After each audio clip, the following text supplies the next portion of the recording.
আসসালামু আলাইকুম। বাংলাদেশ বেতার রাজশাহী স্থানীয় সংবাদ পড়ছি গোলাম মর্তুজা হেনা।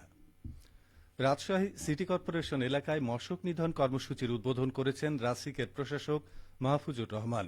আজ দুপুরে নগরীর পদ্মা আবাসিক এলাকার ড্রেনগুলোতে হোগার মেশিনের মাধ্যমে বিষ ছিটিয়ে এই কর্মসূচির উদ্বোধন করা হয়। এ সময় প্রশাসক বলেন, আগামী 15 দিন এই কর্মসূচি একটানা চলমান থাকবে।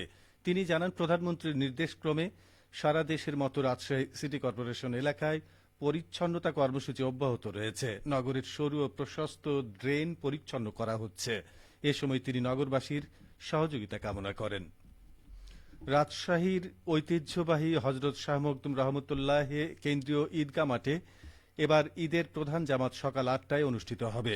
রাজশাহী ইসলামিক ফাউন্ডেশন কর্তৃপক্ষ বিষয়টি নিশ্চিত করেছে। মুসল্লিদের নামাজ আদায়ের জন্য ঈদগাহ পরিষ্কার পরিচ্ছন্ন সহ সমতলকরণ করতে কাজ চলছে পুরোদমে।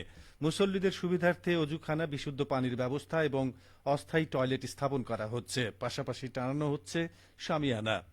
রাজশাহী কেন্দ্রীয় ঈদগাহ মাঠে এবারের ঈদের প্রধান জামাতে ইমামতি করবেন হজরত শাহ মখদুম রহমতুল্লাহ দরগা মসজিদের পেশ ইমাম মুফতি মুস্তাফিজুর রহমান কাশেমি। তার সহযোগী হিসেবে থাকবেন মুফতি মহিবুল্লাহ।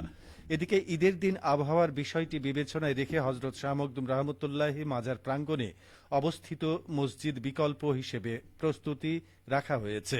মাজার প্রাঙ্গণে দুটি জামাতের সময় নির্ধারণ করা হয়েছে। প্রথমটি সকাল 8টায় এবং দ্বিতীয়টি সকাল 8:30টায়।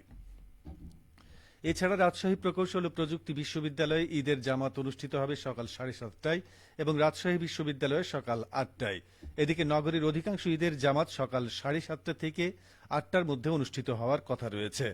ঈদের দিন আইন শৃঙ্খলা পরিস্থিতি স্বাভাবিক রাখতে পুলিশ সহ অন্যান্য আইন শৃঙ্খলা বাহিনীর অন্যান্য সদস্যরা দায়িত্ব পালন করবেন। যানজট নিরসনে নেওয়া হয়েছে বিশেষ ট্রাফিক ব্যবস্থা। রাজশাহী মহানগর পুলিশের মুখপাত্র গাজীউর রহমান জানান, ঈদ ও রমজান উপলক্ষে নগরীতে বিশেষ নিরাপত্তা ব্যবস্থা গ্রহণ করা হয়েছে।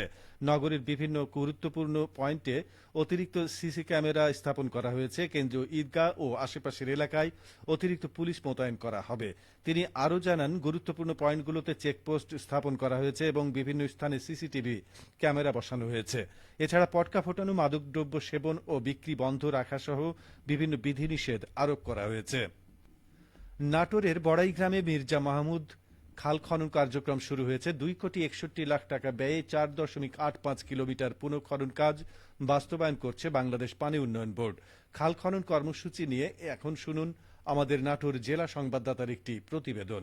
সরকারের নির্বাচনী ইশতেহার বাস্তবায়নে নাটোরের বড়াই গ্রামে মির্জা মাহমুদ খাল খনন কার্যক্রম শুরু হয়েছে। জোয়ারি ইউনিয়নের সাবেক মেম্বার এবং খালপাড়ের কৃষক ফেরদৌস উল আলম বলেন, বিলের আবাদ আমাদের 3টা আবাদ হবে। জলবদ্ধতার কারণে আমাদের প্রায় 2টা আবাদেরও সময় সময় প্রবলেম হয়, কিন্তু একটা আবাদ পুরাটাই মাইল। খাল খনন হলে আমাদের 3টা আবাদই হবে মাঠে। বড়াইগ্রাম উপজেলা কৃষি অফিসার সজীব আল মারুফ জানান, খরা মৌসুমে পানির খুব অভাব হয় সেচের। সেক্ষেত্রে এখন বৃষ্টির পানিটা ওই খালে আটকা পড়বে, যেটা দিয়ে খরা মৌসুমে আমাদের ভূগর্ভস্থ, তো আমরা বলি এটাকে আমরা সারফেস ওয়াটার বলি, মানে পানির উপরস্থ পানিটাকে আমরা ব্যবহার করতে পারবো। এতে আমাদের প্রায় ওই যে খালটা সম্পূর্ণ হলে আমাদের ভূগর্ভস্থ পানির উপরে সেই চাপটা কমে যাবে। এটা একটা সুবিধা। আর একটা সুবিধা হচ্ছে যে বিকালে যখন বৃষ্টি হয় সেই ক্ষেত্রে অনেক সময় পানি বেরোনোর পথ থাকে না। এই খালটা হওয়ার ফলে পানিটা দ্রুত বের হয়ে যাবে। ওখানে যে জলবদ্ধতা আগে সৃষ্টি হতো আমাদের জমিতে, সেই জলবদ্ধতা দূর হবে। শহীদ প্রেসিডেন্ট জিয়ার আমলে খাল খনন কর্মসূচি বাস্তবায়নের মাধ্যমে দেশের সবুজ বিপ্লব হয়েছিল। প্রধানমন্ত্রী তারেক রহমানের নেতৃত্বে এই কর্মসূচি পুনরায় বাস্তবায়নের মাধ্যমে দেশ স্বনির্ভর ও সমৃদ্ধির পথে এগিয়ে যাবে উল্লেখ করে জাতীয় সংসদের whip advocate M Ruhul Quddus Talukdar Dulu বলেন, এই খাল কাটার বিকল্প আর কিছু নেই এবং আমি মনে করি, বিশ্বাস করি, আমাদের দেশের যে আবহাওয়ার অবস্থা আপনারা নিজেরাও জানেন, খাল কেটে পানি মজুত না করলে পানির অভাবে মানুষকে মৃত্যুবরণ করতে হবে।